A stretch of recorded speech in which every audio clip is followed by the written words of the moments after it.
টাকার উপর বকেয়া রয়েছে স্টেডিয়ামের পানি, গ্যাস ও বিদ্যুৎ বিল। সব ছাপিয়ে এখনো 22 গজে ব্যাট বলের লড়াই দেখার অপেক্ষায় এলাকাবাসী। গোপালগঞ্জ থেকে জাকির হোসেন জাকির ক্যামেরায় বিস্তারিত জানাচ্ছেন নাবিল খান।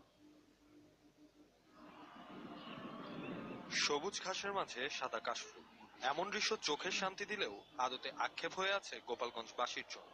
অনেক আশা নিয়ে মধুমতি নদীর চরে 10 একর জায়গার উপর মাথা উঁচু করে দাঁড়ায় শেখ কামাল ক্রিকেট স্টেডিয়াম। কিন্তু মাত্র 3 বছরের মাথায় জাতীয় ক্রীড়া পরিষদের এই ফসল এখন পরিণত হয়েছে জেলা ক্রীড়া সংস্থার বোঝা হিসেবে।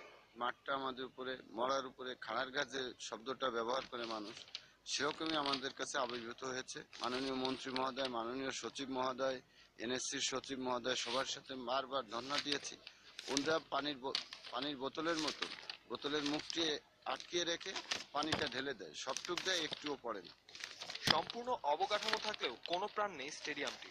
সবচেয়ে বড় সমস্যা আউটফিল্ড, তাই তো খেলার মাঠ এখন খেলা বঞ্চিত। আমাদের গোপালগঞ্জের অনেক প্রতিভাবান খেলোয়াড় আছে, তো শুধু আমাদের আউটফিল্ডের না হওয়ার কারণে আমাদের স্থানীয় লিগ দিতে পারছি না। মাঠের পরিবেশটা ভালো করলে ইনশাআল্লাহ দর্শকও মাঠে আসবে, খেলা দিলে দর্শকে ভরে যাবে ক্রিকেট মাঠে। অথচ আন্তর্জাতিক মানের স্টেডিয়াম হওয়ার সব গুণাবলী বিদ্যমান এখানে।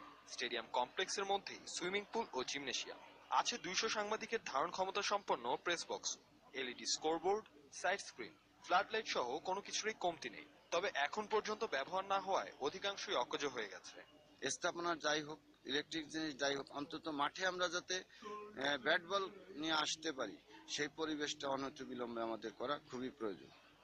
স্টেডিয়ামের প্রাণ ফেরাতে নিয়মিত খেলার পাশাপাশি জেলায় উন্নত মানের আবাসন ব্যবস্থা তৈরির দাবি এখন গোপালগঞ্জবাসী।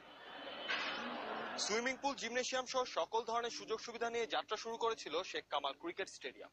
কিন্তু বর্তমানে এই সাইড স্ক্রিনের মতোই ভঙ্গুর অবস্থা স্টেডিয়ামটি। আউটফিল্ডের বাজে অবস্থার কারণে আন্তর্জাতিক ম্যাচ তো দূরের কথা, এখানে প্রথম বিভাগ লিগও অনুষ্ঠিত হয়েছে একবার। স্থানীয় সংগঠকদের পাশাপাশি এলাকাবাসীর আশা,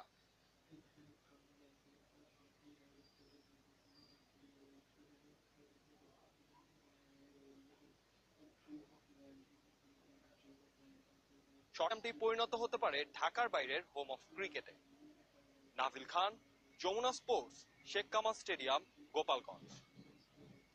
বাংলাদেশ প্রিমিয়ার লিগ ফুটবলের খবর। দিনের একমাত্র ম্যাচে 2-2 গোলের ড্র করেছে শেখ রাসেল ক্রীড়া